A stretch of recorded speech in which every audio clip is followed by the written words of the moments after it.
Hello divine souls. अब थोड़ी सी guidance मैं आपको देना चाहती हूँ कि जो हमारी स्पिरिचुअल जर्नी होती है, अकेली स्पिरिचुअल जर्नी नहीं, हम जो ट्विन फ्लेम हैं अकेले उनके लिए नहीं, सबके लिए है। क्योंकि हम दुनिया पर क्या करने आते हैं, दुनिया पर आने का हमारा एक बहुत बड़ा मकसद होता है।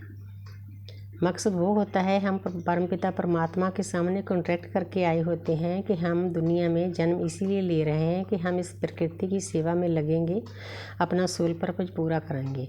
लेकिन जब हम जन्म लेते हैं तो वहाँ पर 5 साल तक बच्चे को सब कुछ याद रहता है। उसके बाद पेरेंट्स की भी मजबूरी होती है, 3D लाइफ में रहते हैं, परतें चढ़नी शुरू हो जाती है, ऐसे करो ऐसे करो ऐसे करो, तो उनके अंदर ब्लॉकेज हो जाते हैं। जो काम करने के लिए आत्मा अपने असली घर से आई होती है, वो काम को वो भूल जाती है। लेकिन जब हम इस जर्नी में, कोई भी जर्नी हो, चाहे जर्नी का तरीका कोई भी हो सकता है, लेकिन हमने अपने शिव शक्ति को बैलेंस करना होता है। तो शिव शक्ति कैसे बैलेंस होते हैं? शिव शक्ति बैलेंस इस तरह से होते हैं कि आपने सुना होगा, जो सती माँ थी, सती माँ आदि शक्ति का सबसे पहला रूप था। तो उसमें सती माँ में मतलब विचार ज़्यादा थे। जैसे वो बहुत इमोशनल थी, उसको गुस्सा बहुत आता था, तो इसीलिए वो जिद करके, शिव से जिद करके अपने फादर के पास गई। वो यज्ञ कर रहे थे, शिव बहुत रोक रहे थे। शिव को मालूम था, क्योंकि शिव तो प्रकृति के पिता हैं, कि क्या होने वाला है। तो लेकिन वो नहीं रुकी। वो इसीलिए नहीं रुकी कि उसमें इमोशन ज़्यादा थे, नादान थी सती। तो गई तो उसको अपने आप को आग के हवाले में करना पड़ा, सती होना पड़ा। तो ये चीज़ें हमें ये बताती है कि हमारे अंदर जो आदि शक्ति है, देवी है, वो हमारे अंदर ही है। हमारी जो रीढ़ की हड्डी है वो परमात्मा की बेदी है। ये सभी देवियों उस रीढ़ की हड्डी पर विराजमान है।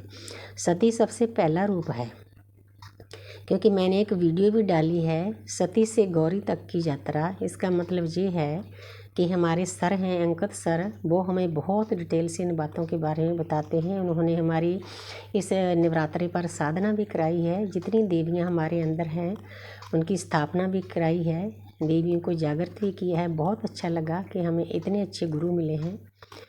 तो हमने मतलब आस्ते आस्ते इस जर्नी में अपने आप को इतना परफेक्ट कर लेना है कि हमने ज़्यादा इमोशनल नहीं होना, अग्रेसिव नहीं होना, गुस्से में नहीं आना। सभी चक्रों को हमने आस्ते आस्ते जागृत करके ऐसे चक्कर पर पहुंचना है, क्योंकि हमारे ऊपर भी, हमारे सर के ऊपर भी 2 चक्कर हैं।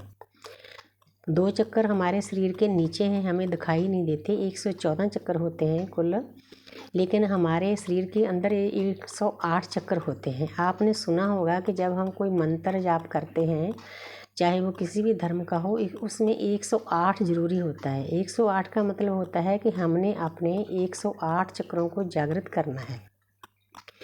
लेकिन 2 चक्कर हमारे शरीर के नीचे हैं, 2 चक्कर ऊपर हैं। जो हमारे सर के ऊपर 2 चक्कर हैं, तो उनसे सबसे जो ऊपर वाला चक्कर है, तो गौरी माँ हमारे शिव परिवार के साथ वहाँ स्थापित है।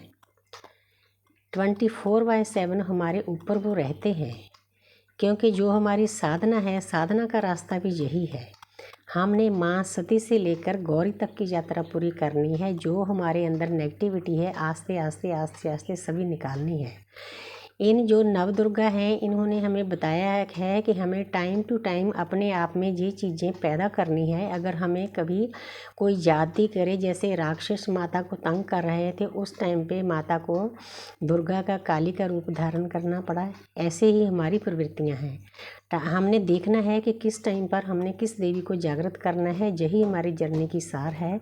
तो इसीलिए मैं इसको सती से लेकर गौरी तक की यात्रा समझती हूँ। तो जितना मुझे ज्ञान था, मेरा मन किया मैं आपके साथ साझा करूँ। तो मुझे उम्मीद है कि आप सभी को पसंद आएगा। Thank you universe, thank you angels, मुझे इतनी प्यारी सी गाइडेंस देने के लिए।